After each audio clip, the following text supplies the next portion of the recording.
Alors effectivement, je ne vous ferai pas de vidéo parce que c'est rare que dans ces histoires-là, on ait pensé un peu à faire les choses. Mais je voulais vous montrer un petit peu comment on réfléchit. Alors je crois que la première des choses pour éviter les fractures, c'est de faire de la prévention, c'est d'essayer de programmer un petit peu les choses et de faire des calques et puis peut-être avoir certaines petites techniques qui permettent d'être un peu préventifs. Alors tout d'abord, quand on a par exemple un calque de ce type-là sur une lésion relativement importante, la vraie question à se poser, c'est est-ce qu'il faut faire comme d'habitude ou est-ce qu'il faut faire une fémorotomie? Et je pense que c'est la première étape et parfois il vaut mieux faire la fracture, on la subit un peu moins que lorsqu'elle arrive pendant l'intervention. Question aussi que l'on peut se poser, c'est est-ce que pour éviter ce genre de choses, il n'est pas des fois judicieux d'utiliser un cerclage, quel qu'il soit, pour éviter ce refend et cette fracture. Et puis, quand ce à quoi on ne s'attend pas arrive, qu'est-ce qu'on peut faire? Est-ce que ça arrive avant la fixation de la prothèse ou est-ce que ça arrive après? Parce que la stratégie, elle va être relativement différente. Si c'est avant, c'est relativement simple. En fait, vous avez fait une fémorotomie un peu sauvage.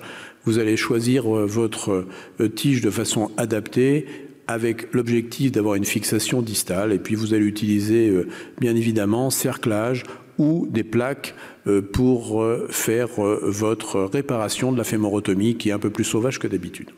Après la fixation, c'est comme quand vous avez une fracture périprothétique, c'est exactement la même stratégie, c'est-à-dire que quand vous avez ce type de fracture qui est une fracture de type A, c'est-à-dire qu'il n'y a pas beaucoup de problèmes, ou quand vous avez une fracture de type B, là, ça va être une autre problématique parce que est-ce que c'est stable ou pas stable ce que j'ai mis en place? Et c'est la vraie question qu'il faut se poser. Et puis, quand vous avez une fracture qui est un C ou D, c'est-à-dire entre deux fractures, ce qui peut aussi arriver, eh bien là, vous êtes dans un cas qui va être finalement relativement plus classique. Alors quand vous avez un type A, c'est simple, vous faites ce que l'on vous a montré, ce que vous a montré Pierre, vous mettez un cerclage si c'est simple, vous pouvez mettre une plaque si c'est un petit peu plus compliqué. Quand vous avez un type B et que vous avez une bonne fixation, le cerclage est largement suffisant. Ou vous réparez votre fémorotomie parce que déjà vous avez mis une tige un petit peu longue. Quand vous avez une instabilité, malheureusement vous n'avez pas le choix. Il faut retirer la tige, en mettre une qui va avoir une fixation distale, éventuellement avec un verrouillage. Et puis quand vous avez un C ou D, vous pouvez faire une ostéosynthèse, mais pensez à l'allogreffe, parce que vous avez un os qui est souvent de très mauvaise qualité, et on sait que de mettre une allogreffe massive en sandwich avec une plaque à l'extérieur, ça donne d'excellents résultats. Alors, le message, il est très simple.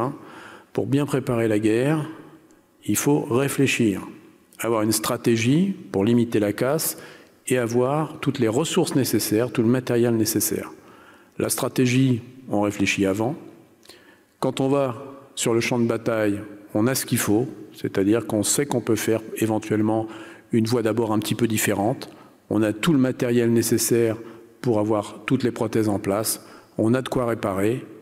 Et quelle que soit la stratégie ce soir, ça va être la guerre. Je vous remercie.